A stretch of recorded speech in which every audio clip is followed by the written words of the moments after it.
ان اللہ یغفر الذنوب جمیعا وانہ هو الغفور الرحیم، اللہ تمام گناہ معاف کر دے اور وہ غفور بھی ہے، رحیم، بخشنے والا ہے، رحم کرنے والا۔ اس آیت میں گویا کہ کوئی استثناء بھی نہیں، اللہ تعالیٰ نے تمام گناہوں کی معافی کی امید دلائی، رجائیت ہے۔ ویسے آپ کو معلوم ہے قرآن مجید بھرا پڑا ہے تقویٰ، خوف، خشیت، اس کی تلخی۔ یہ تو یوں کہیے کہ اصل میں قرآن مجید پر غالب جو رنگ ہے وہ انذار کا ہے، تخویف کا ہے، خشیت الہی کی طرف دعوت دینے کا، یہ رنگ غالب ہے قرآن۔ لیکن اس کے ساتھ ہی رجا کا پہلو، امید کا پہلو، اس کو بھی قرآن نے نبھایا کیا۔ اگرچہ اگر آپ ویسے مقابلہ کریں کتنی مرتبہ وہ آیا، کتنی مرتبہ یہ آیا، تو خوف کا غلبہ غالب ہے، اس میں کوئی شک نہیں۔ اس کے دو اسباب ہیں سمجھ لیجیے، اس لیے کہ اس معاملے میں عیسائیوں نے اعتراض کیا ہے قرآن پر اور مسلمانوں پر اور اسلام پر، اور بظاہر ان کا اعتراض درست معلوم ہے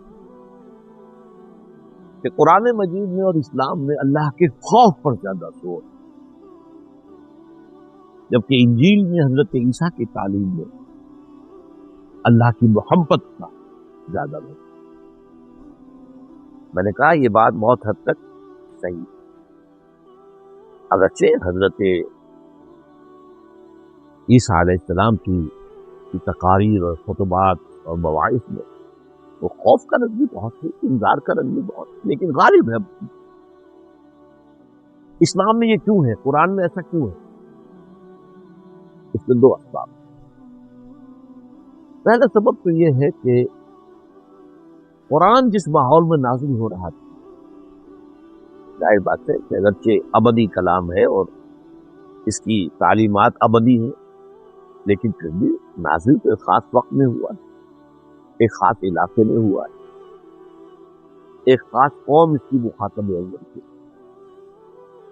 اور اس کی جو کیفیت تھی نہ وہ کسی توحید سے واقف، نہ کسی رسالت سے واقف، نہ کسی شریعت سے واقف، نہ کسی کتاب سے واقف، ہر اعتبار سے امی کو، اور اخلاقی گراوٹ انتہا کو، سیرت کی پستی انتہا کو۔ تو وہاں ظاہر بات ہے کہ انذار کا رنگ غالب ہونا لازم، تاکہ ہوش میں آئے، لوگ جاگے۔ وہ بجلی کا کڑکا تھا، یا صوت ہادی، وہ بجلی کا کڑکا تھا، القاریہ ملقاریہ وما ادراک ملقاریہ، یہ انداز، الحاقہ ملحاقہ وما ادراک ملحاقہ، یہ اسلوب۔ تو اسی لیے قرآن مجید میں نبأ العظیم کہا گیا قیامت کے تصور کو، عما یتساءلون عن النبأ العظیم الذی هم فیہ مختلفون، اور وہ یوم الحساب ہے، جزاؤ سزا کے دن کا فیصلہ ہوگا، یہ فیصلے کا دن ہے۔ تو اس میں ایک اعتبار سے اس وقت کے حالات کے خاص طور پر پیش نظر انذار کا رنگ، تخویف کا، خشیت کا، یہ غالب۔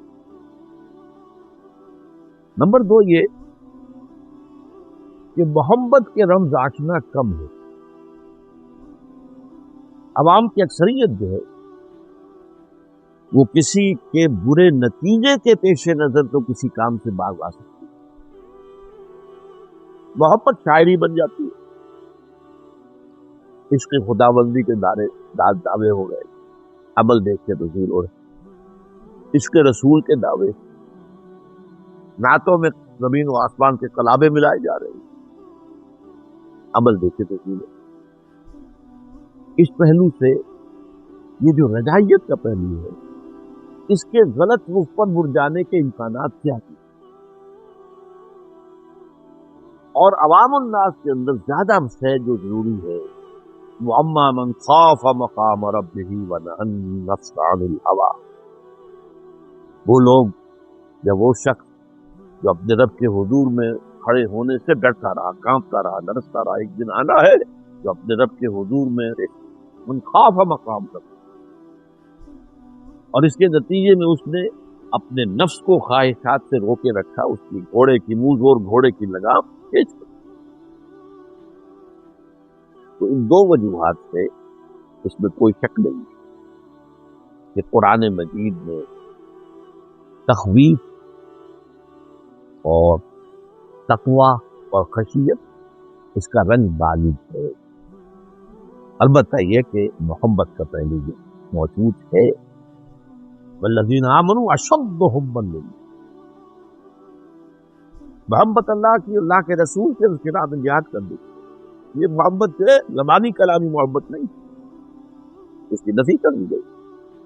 قل ان کان آباؤکم وابناؤکم واخوانکم وازواجکم وعشیرتکم واموال اقترفتموها وتجارۃ تخشون کسادها ومساکن ترضونها احب الیکم من اللہ ورسولہ وجہاد فی سبیلہ فتربصوا حتی یأتی اللہ بامرہ واللہ لا یہدی القوم الفاسقین۔ اے نبی کہہ دیجیے واشغاف الفاظ میں، ان کے کان کھول دیجیے، اپنے کان کھول کر سنا دیجیے۔ دیکھو جائزہ لے لو اپنے من کے اندر، اپنے دل میں، اپنے باطن میں ایک ترازو جو ہے کھڑی کر دو، ایک میزان قیامت کے دن کی ہوگی، ایک میزان آج اپنے اندر نصب کرتی، جائزہ لے لو، 8 محبتوں کو ایک پردے میں ڈالو۔ اگر تمہیں اپنے باپ، اپنے بھائی، اپنے بیٹے، اپنے اسپاؤسز، زوج جو ہے وہ دونوں طرف جاتا ہے، مرد کے لیے بیوی زوج ہے اور بیوی کے لیے شوہر زوج ہے، اور تم رشتے دار تمہارے خرما قبیلہ، اور وہ مال جو تم نے بڑی محنت سے کمائے ہیں، اور وہ کاروبار بڑی مشکل سے جمائے ہیں، اب ان میں تمہیں کساد بازاری کا خوف رہتا ہے، نندا نہ ہو جائے، اور وہ جو تم نے اپنے محل بنائے ہیں بڑے محبوب ہے تمہیں، بڑے چاؤ سے تعبیر کی گئی ہے، اور یہ کہ بڑے اہتمام سے انہیں فرمش کیا گیا ہے، اس کا جو آرکیٹیکچرل نظام بنایا گیا ہے، اس کی تزئین و آرائش ہوئی ہے، اس کو فرنش کیا گیا ہے، اس میں کہاں کہاں سے جہادانگ عالم سے وہ جو اینٹیکس لا کے رکھے گئے، یہ تمہیں بہت محبوب ہے۔ اگر یہ 8 محبتوں کا غلبہ ہو جائے ایک پردے میں والے میں، اور دوسرے میں 3 محبت اللہ کی، اس کے رسول کی، اور اللہ کی راہ میں جہاد کرنے کی، وہ جو میں نے کہا کہ اللہ اور رسول کی محبت شاعری بن جاتی ہے، زبانی کلامی ہو جاتی ہے، اس کا شاہد ہونا ضروری ہے، وہ ہے جہاد فی سبیل اللہ۔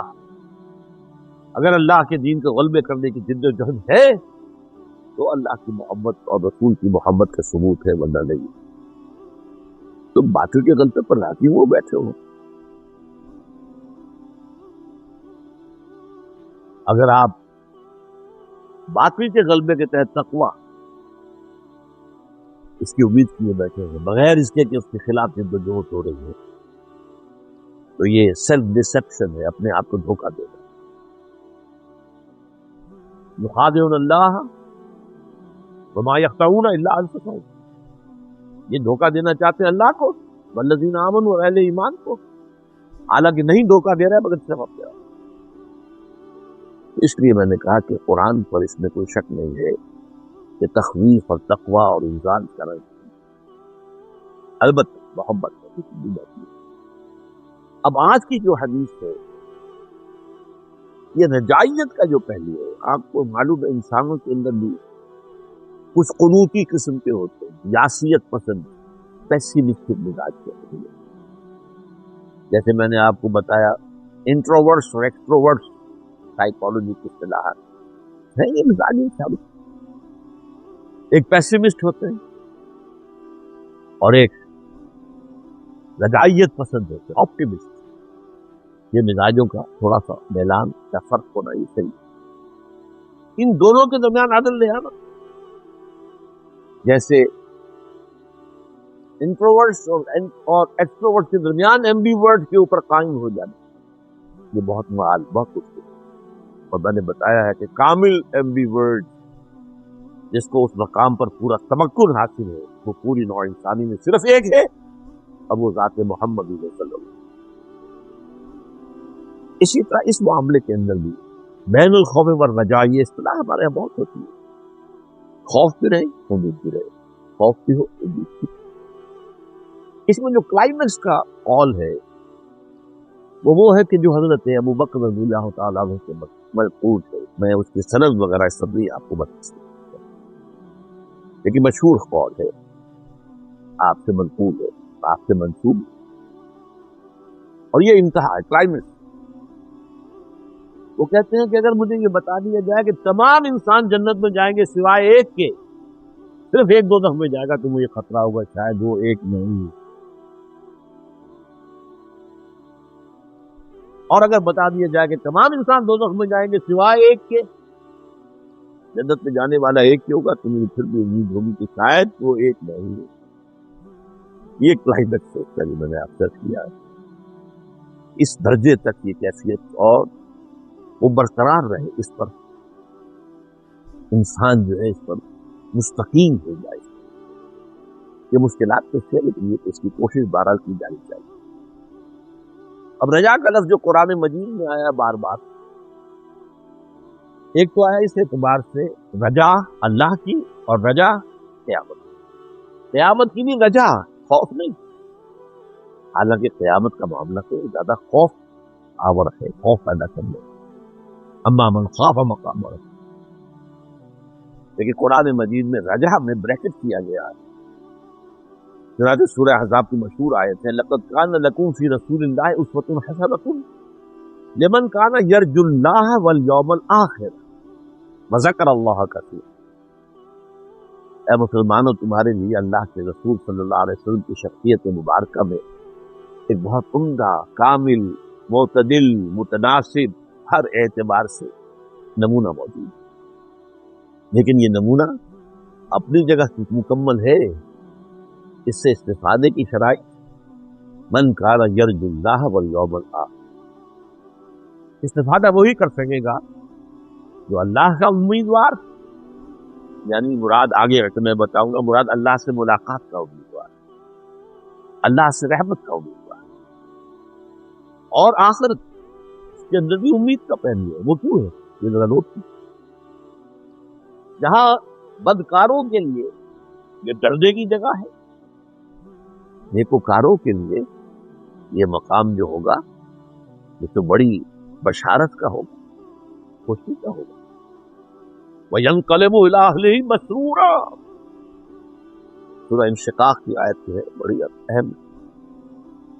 یہ وہ جو شخص ہوگا جسے دانے ہاتھ میں کتاب دی جائے گی، سوف یحاسب حسابا یسیرا، اس سے آسان حساب لیا جائے گا، اور آئے گا واپس اپنے اس مقام سے کٹہرے سے اپنے اہل کی طرف بہت خوش ہو، جنہوں نے اللہ کے لیے قربانیاں دی، اللہ کے لیے محنتیں کی۔ وہ تو یوں سمجھیے کہ جیسے وہ تنخواہ بانٹنے کا دن ہوتا ہے جس کا انسان انتظار کر رہا ہوتا ہے، مزدوری کے ملنے کا وقت ہوتا ہے، اس لیے ان کے اندر جو ہے وہ رجا کا پہلو ہے، آج اللہ سے ملاقات ہوگی، آج اللہ سے سامنے پیشی ہوتی۔ تو فرمایا من کان یرجو اللہ والیوم الآخر، اور یہ مضمون دوبارہ سورہ ممتحنہ میں بھی آیا ہے، لقد کان لکم فیہم، فیہم سے مراد ہے حضرت ابراہیم علیہ السلام اور ان کے ساتھی، فی ابراہیم والذین معہ،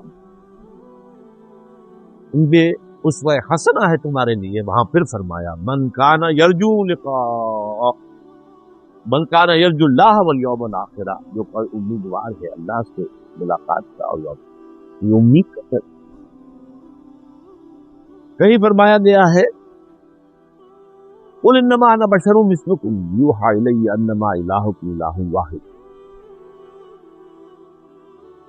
فمن کان یرجو لقاء ربہ فلیعمل عملا صالحا ولا یشرک بعبادۃ ربہ احدا، سورہ کہف کی آخری۔ اے نبی ان سے کہہ دیجئے، دیکھو میں تمہاری طرح کا انسان ہوں، یوحی الی انما الہکم الہ واحد، مجھ پر وحی کی گئی ہے کہ الہ تمہارا ایک ہی ہے۔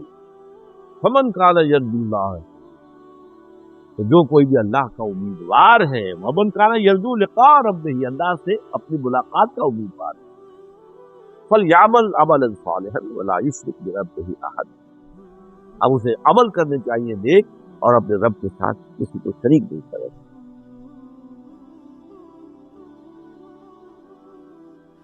سورہ عنکبوت میں فرمایا گیا من کان یرجو لقاء اللہ فإن اجل اللہ لآت،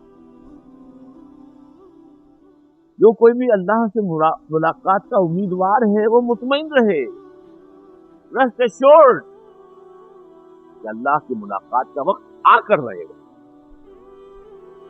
یعنی وہ لوگ جو اللہ کی راہ میں جہاد کر رہے تھے، مصیبتیں جھیل رہے تھے، تکلیفیں برداشت کر رہے تھے، کس امید سے کہ ایک روز اللہ کے حضور میں حاضری ہوگی اور ہمیں اپنی ان سرفروشیوں کا، جافشانیوں کا، قربانیوں کا اللہ اجر چاہے۔ شیطان وسوسہ اندازی کرتا رہے گا، لوگ کہتے رہے گا کس خیال میں پڑے ہو، کس نے دیکھا آخرت میں، مرنے کے بعد کسی نے آ کے جو خبر دیا ہے، کس امید موہوم میں تم اپنے آپ کو ہلکان کرتے ہو، پتہ نہیں وہ دن ہوتا بھی ہے دنیا، اس لیے کہ آخرت تو ادھار کا سودا ہے، دنیا نقد کا ہے، اور کام یہی ہے کہ 9 نقد نہ 13 ادھار، تمہیں 9 روپے اگر کسی شے کی قیمت نقد مل رہی ہے تو وہ لے لو، 13 ادھار والے نہ لو، کیا پتہ ادھار ملے نہ ملے، مر جائے رقم پوری۔ تو یہ وسوسہ جو ہے شیطان کرتا ہے، پتہ نہیں آتا ہے کہ نہیں آتا، کوئی یقینی بات تو نہیں ہے نا، کس نے دیکھی آخرت، انہیں یقین رکھنا چاہیے من کان یرجو لقاء اللہ فإن اجل اللہ لآت، آ کر رہے گا وہ وقت معین۔ سورۃ الزمر میں وَيَرْجُو رحمت ربہ، وہ شخص کے جو اپنے رب کی رحمت کا امیدوار ہے، اور یہی سورہ بنی اسرائیل میں پچھلے دنوں یہ آیت آپ کو سنا چکا ہوں کہ یہ مشرکین جن آلہہ کو پکارتے ہیں، یعنی انبیاء، صدیقین، اولیاء اللہ یا ملائکہ جو فی الواقع موجود ہیں، ان کے وجود سے تو انکار نہیں ہے، باقی اور جو کچھ گھڑ دیے ہیں وہ اپنے طرف سے، ان کے لیے تو کوئی دلیل نہیں ہے، نہ عقل میں، نہ نقل میں، نہ وحی میں، کیونکہ یہ تو واقعہ ہے، فرشتے ہیں، ملائکہ ہیں، اولیاء اللہ کی ارواح ہے، انبیاء کی ارواح ہے، لیکن یہ ان کو جو پکار رہے ہیں یہ کام غلط کر رہے ہیں۔ اولئک الذین یدعون، جن کو یہ پکار رہے ہیں، یبتغون الی ربہم الوسیلہ، وہ تو خود اپنے رب کی قرب کی تلاش میں، وَيَرْجُونَ رَحْمَتَهُ، اور اپنے رب کی رحمت کے امیدوار ہے، وَيَخَافُونَ عَذَابَهُ، اور وہ بھی اللہ کے عذاب سے بالکل نڈر نہیں ہے، جیسے کہ حضور نے فرمایا کوئی شخص محض اپنے عمل کی بنیاد پر جنت میں داخل ہوئی، جب کسی نے بڑی ہمت کی پوچھ لیا کیا حضور آپ بھی؟ میں ہاں، الا ان تغمد بی ربی رحمت ربی، جب تک کہ اللہ مجھے ڈھانپ نہ لے گا، اللہ اپنی رحمت سے، اس سے حضور خالی نہیں، اور کون ہو سکتا؟ وہ بین الخوف والرجاء کا معاملہ ہے۔ البتہ ایک حدیث بیان ہوتی ہے سبقت رحمتی علی غضب، میری رحمت میرے غضب پر غالب آ گئی، میری رحمت میرے غضب پر بازی نہیں، سبقت رحمتی علی، اس کی شرح اصل میں یہ حدیث ہے جو آج پڑھ رہا ہوں، اس میں اللہ کی احسان آئی ہے کہ وہ غنی بے نیاز، جیسے فرمایا ایک جگہ پر ما یفعل اللہ بعذابکم، اللہ کو تمہیں عذاب دے کر کیا لے، لئن آمنتم وشکرتم، اگر تم ایمان اور شکر کا راستہ اختیار کرو تو اللہ معاذ اللہ سیڈسٹ نہیں ہے کہ کسی کو تکلیف دے کر اسے خوشی ہوتی ہے، ما یفعل اللہ بعذابکم، الغنی 8 بار آیا قرآن میں اللہ کا، اور لغنی 2 مرتبہ، اور غنی منصوب حالت میں 3 مرتبہ، اللہ غنی، کوئی اس کو ضرورت نہیں، جس کی ایک حدیث ہم پڑھ چکے ہیں۔ کہ اگر زمین کے آسمان کے تمام باسی اول و آخر، قل ان کان انسکم و جنکم اولکم و آخرکم، اولین بھی آخرین بھی انسان بھی جن بھی سب کے سب جو بدترین انسان ہو سکتا ہے ویسے بن جائیں، تب بھی اللہ کی سلطنت کی کوئی کمی نہیں۔ اور اگر تمام انسان، تمام جن، اولین و آخرین سب ولی بن جائیں اللہ کے، تو اللہ کی سلطنت میں کوئی اضافہ نہیں ہوگا۔ یہ ہے اس کی شان غنی، غنی الحلیم کہیں کہا گیا، غنی حمید کہیں کہا گیا، غنی کریم کہیں کہا گیا۔ یہ دو چیزیں جو ہے، رجائیت اللہ سے اور اللہ کی شان استغنا، اس کا بیان ہے در حقیقت اس حدیث میں، جس کے راوی حضرت انس بن مالک رضی اللہ تعالی۔ وہ فرماتے میں نے خود سنا اللہ کے رسول کو فرماتے، یہ انداز ایسا ہے کہ جو بڑا یقینی ہو جاتا ہے، سمیٹو میں نے خود سنا۔ اگر عن سے کہا جا رہا ہو تو ہو سکتا ہے کہ وہ بات کسی اور صحابی سے ان صحابی تک پہنچی ہے، ان سے مروی ہے، کیا انہوں نے خود سنا ہے، یہ کیا ہے، یہ یقینی بات نہیں ہے، لیکن سمیٹو میں نے سنا۔ قال اللہ تعالی، یہ حدیث قدسی ہے جس کی کئی مرتبہ میں آپ کے سامنے ڈیفینیشن بیان کر چکا۔ اللہ تعالیٰ فرماتا ہے، یا ابن آدم، اے ابن آدم، انک ما دعوتنی ورجوتنی، تو جب تک مجھے پکارتا رہے گا اور مجھ سے امید باندھے رکھے گا، غفرت لک علی ما کان منک ولا ابالی، میں تجھے معاف کر دوں گا جو بھی کچھ ہوگا تیرے پاس، جتنے گناہوں کا بار تو لے کر آ جائے۔ اور بڑا پیارا لفظ، ولا ابالی، اور مجھے اس کی کوئی پرواہ نہیں۔ یہ نہیں ہے کہ کسی انسان کے ساتھ آپ نے زیادتی کی، اب اس کے اندر انتقام کا جذبہ ہے، جوش ہے۔ اگرچہ ہے لفظ انتقام بھی آتا ہے قرآن میں، وہ شان دوسری بھی موجود رہنی چاہیے، خوف والی۔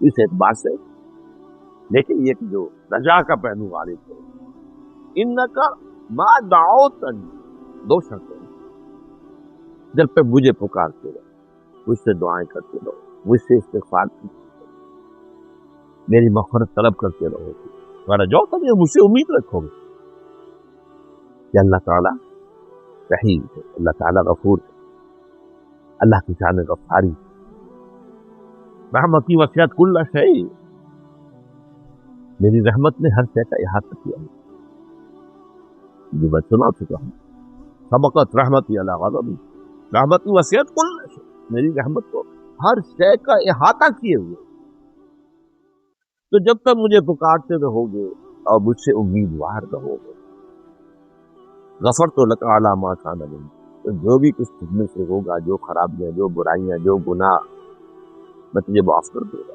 بلا ابالی، اور مجھے اس کی کوئی پرواہ نہیں ہوگی۔ یہ ہے شان استغنا، الغنی، غنی عن العالمین، سورہ آل عمران میں آیا۔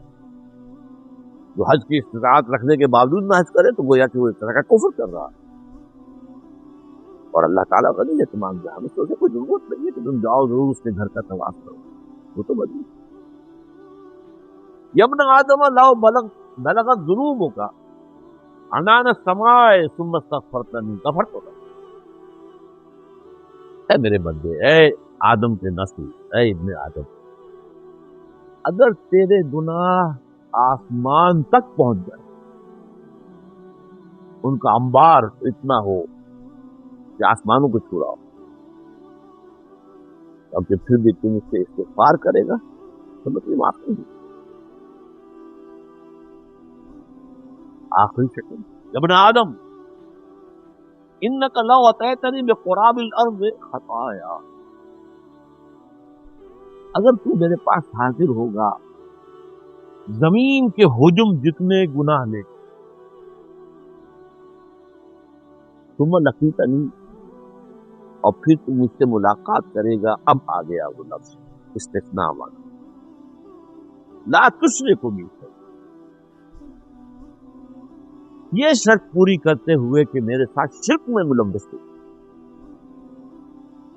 یہ معمولی میں نے آیت پڑھی آپ کے سامنے کہ 2 مرتبہ آتا سورہ نساء میں، ان اللہ لا یغفر ان یشرک بہ، اللہ اسے تو ہرگز معاف نہیں کرے گا کہ اس کے ساتھ شرک. وَيَغْفِرُ مَا دُونَ ذَلِكَ لِمَن يَشَاءُ، بخش دے گا جو بھی کچھ ہوگا اس کے سوا جس کو چاہے گا. یعنی یہ بھی نہیں ہے کہ یہ معافی کا اعلان عام ہو رہا ہے، یہ اللہ جس کو چاہے، اور جس کو چاہے گا میں کیا شرط ہے؟ اللہ ہی کو پکارتا رہا، کسی اور کو نہ پکارا ہو. اللہ کہیں غوث العظم کو نہ پکارا، کہیں کسی نبی اور رسول کو نہ پکارا، کسی کو نہ. لا تدعوا مع اللہ احدا، اللہ کے ساتھ کسی اور کو مت پکارو. اس اعتبار سے اگر تو میرے پاس آئے گا زمین بھر، زمین کے حجم جتنے گناہ لے کر، ثم لقیتنی لا تشرک بی، پھر تو میرے ساتھ ملاقات کرے اس حال میں کہ تو نے شرک نہ کیا ہو میرے ساتھ، لاتیتک بقرابھا مغفرۃ، تو میں زمین کے حجم جتنی ہی مغفرت لے آؤں گا تیری. تو شرطیں کتنی آئی ہیں اس حدیث میں؟ ماں دعوتنی و نجوتنی، پہلی بات تو یہ کہ اگر تم مجھے پکارتے رہے اور مجھ سے امیدوار کیے. ایک آیا استفتنی، مجھ سے مغفرت چاہیے. اور سب سے بڑی شرط، ہاتھی کے پاؤں میں سب کے پاؤں کے مطابق شرک نہ ہو. اب اس سے آپ کو اندازہ ہو جانا چاہیے، اور 2 آیت 2 مرتبہ جو آئی ہے سورہ نساء میں، شرک کو معاف نہیں کرے، یہ اعلان عام ہے. تو شرک در حقیقت کتنا عظیم گناہ ہے، لیکن اس کی حقیقت کو سمجھنا آسان کام نہیں. ہم اس چھپ چھپ کے سینوں میں بنا لیتی ہے تصویریں. آپ نے بت سامنے رکھ کر نہیں پوجا، اپنی خواہش نفس کو پوج لیا. پچھلی مرتبہ پڑھ چکے آیات. ارایت من اتخذ الہہ ہواہ افانت تکون علیہ وکیلا. ہے نبی، آپ نے غور کیا اس شخص کے حال پر جس نے اپنی خواہش نفس کو اپنا معبود بنا لیا ہے، اس کو پوج رہا ہے. کوئی بت خانہ نہیں ہے، بت خانہ شکستم میں نے بت خانہ تو توڑ دیا. اندر جو ہے ہم اس چھپ چھپ کے سینوں میں بنا لیتی ہے تصویریں، اندر کا بت خانہ آباد ہے. تو شرک کی اقسام کیا ہیں، شرک کی حقیقت کیا ہے، اب اس کا جاننا کتنا. ہمارے یہاں بعض مسائل کے اوپر شرک اور توحید کی بحثیں جو ہے وہ ہنج کر رہی ہیں. نور و بشر کا مسئلہ ہے، علم غیب کا مسئلہ ہے، ان مسئلوں پر قبر پرستی وغیرہ کا مسئلہ ہے. ٹھیک ہے، یہ چیزیں بھی اپنی جگہ پر اہم ہیں، لیکن آج کے دور کا شرک جس نے اسے نہ پہچانا، ہو سکتا ہے ہمارے پچھلے علماء نے شرک کے جو اقسام بیان کیے ان کے اپنے زمانے کے اعتبار سے آج وہ شرک بھی ہو رہے، قبر پرستی بھی ہو رہی ہے، اولیاء پرستی بھی ہو رہی ہے، سب کچھ ہو رہا ہے. آج کا اصل شرک نفس پرستی، دولت پرستی، یہ تو ہے انفرادی سطح پر. اور اجتماعی سطح پر حاکمیت انسانی، حاکم تو اللہ کے سوا کوئی نہیں. تم نے انسانوں کو حاکم بنا دیا. جب ایک ہوتا تھا وہ شیطان نمرود یا فرعون کی شکل میں، آج تم نے تمام انسانوں کو نمرود بنا دیا. وہ نجاست جو ٹنوں ایک شخص کے سر پر رکھی ہوئی تھی اسے تم نے ماشا باشا سب میں بانٹ دیا. نجاست تو نجاست رہتی، چاہے وہ تولا ہو، ماشا ہو، ٹن. آج کا دور یہ مادہ پرستی، میٹیریلزم، سارا توکل، سارا اعتماد مادی وسائل پر. اور اس سے بھی آگے بڑھ وطن پرستی، وطن کو معبود بنا دیا. اس دور میں اور ہے جام اور ہے جم اور، ساقی نے بنا کی روشی لطفوں سے کم اور، تہذیب کے آزر میں ترشوائے صنم اور، مسلم نے بھی تعمیر کیا اپنا حرم اور ہی بت خانہ بنا لیا ہے. ان بتوں میں سے ان تازہ خداؤں میں بڑا سب سے وطن ہے جو پیرہن اس کا ہے وہ مذہب کا کفن ہے. یہ وطن پرستی ہے. جے ہند یہ کیا ہے؟ وطن محبوب قوم کی شیرازہ بندی وطن کی بنیاد پر ہو رہی نہیں. قوم کی شیرازہ بندی ایمان کی بنیاد پر ہو رہی. اسلام تیرا دیش ہے تو مصطفی ہے. تیرا دیش یہ نہیں ہے پاکستان افغانستان. یہ تو مصطفی ہے. نہ افغان ہے وہ نہ ترک و تتارین. ہم افغان اور ترک اور تاتاری نہیں ہے. ہم تو ایک شاخ ایمان کے پھول ہے. اس کو سمجھنا بہت ضروری ہے. شرک سے ذات، شرک سے صفات، شرک سے حقوق، شرک سے عبادت، شرک سے دعا. اس موضوع پر بہت سی چیزیں میری شاید میری موت کے بعد ان کی قدر و قیمت ہوگی. میرے بڑے ابتدائی تحفے جو تھے اس امت کے لیے ان میں سے حقیقت و احکام صرف 6 گھنٹے کی تقریر تھی. یہ میرا خیال ہے 40 برس پہلے کی بات. میرا ابھی ابتدائی دور مسجد دارالسلام میں جب کتابات میرے شروع ہوئے 31 برس کی بات تو ہو گئی. تو 6 گھنٹے کے کیسے تھے اس کے. پھر ان کو کچھ اتارا گیا، ان کو مرتب کیا گیا. اب وہ زیر طبع ہے. اس کا آپ فیصلہ کر لیں کہ وہ کتاب آئے تو حرف بحرف اس کو پورے موت ہو، کیونکہ یہ وہ شے ہے جو معاف نہیں ہوگی. ان اللہ لا یغفر ان یشرک بہ ویغفر ما دون ذلک لمن یشاء. اب آج کی آخری بات یہ ہے،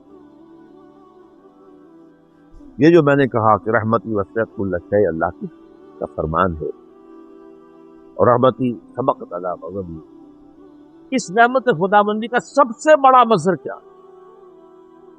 ایک سوال اپنے آپ سے کیجیے، جواب دیجیے خود. جیسے وہ سوال کر دیتے تھے اتدرون من المفلس، جانتا ہوں مفلس کون ہے؟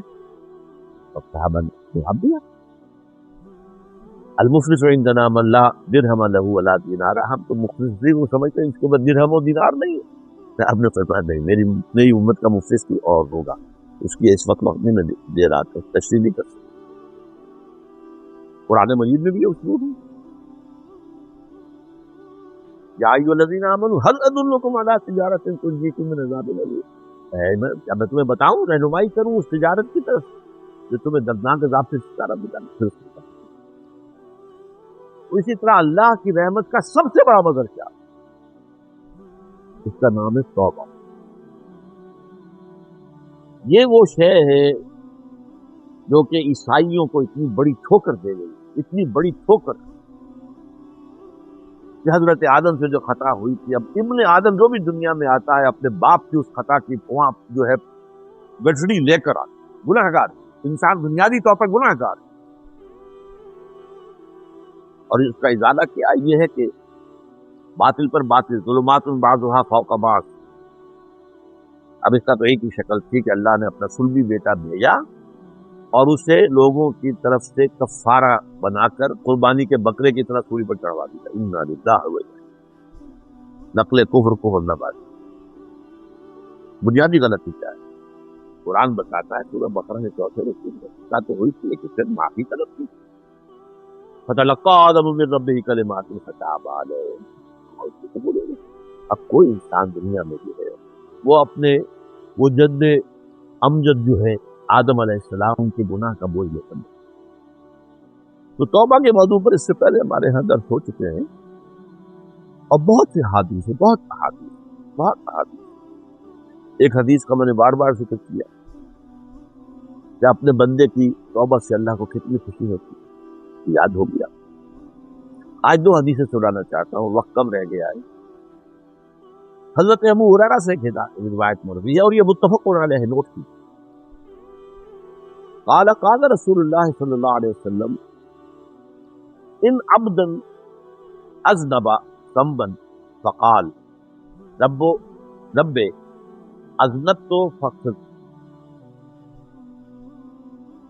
فقال ربه بندہ یہ کہتا ہے پروردگار مجھ سے گناہ ہو گیا، مجھے معاف فرما دے۔ قال ربہ، اللہ کہتا ہے عالم عبدی ان لہ ربا، میرے رب کو یہ معلوم ہے، یقین ہے کہ اس کا ایک رب ہے، یغفر الذنب، جو گناہ پر ان کو بخش بھی سکتا ہے، ویأخذہ بہ، اور اس پر پکڑ بھی سکتا ہے۔ میرے رب کو یہ یقین ہے، غفرت لہ، اس یقین کی بنیاد پر میں نے اپنے بندے کی مغفرت کی۔ ثم مکث ما شاء اللہ، پھر کچھ عرصہ گزرا جو بھی اللہ نے چاہا، ثم اذنب ذنبا، اس نے پھر ایک گناہ کیا، فقال رب اذنبت ذنبا فاغفر لي،